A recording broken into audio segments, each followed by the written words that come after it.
Yes, magandang araw sa lahat. So, shout out pala sa nagmamay-ari nito. Ito'y pinadala sa akin.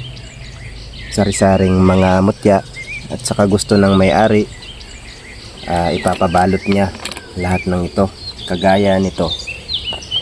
So, gusto niya kagaya nito pagkatali. So, shout out sa iyo, boss.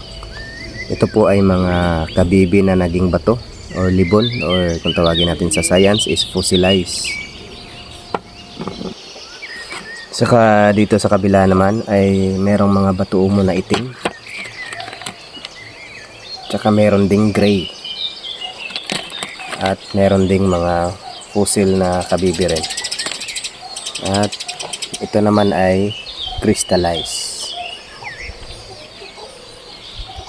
Ito din ay batuumo na kakaiba din ng hulma, at saka may bagungon. So, gusto niyang ganitong design. So shout out sa iyo, boss. At ito'y gagawin pa natin. And yun lamang po. Thank you. Much love.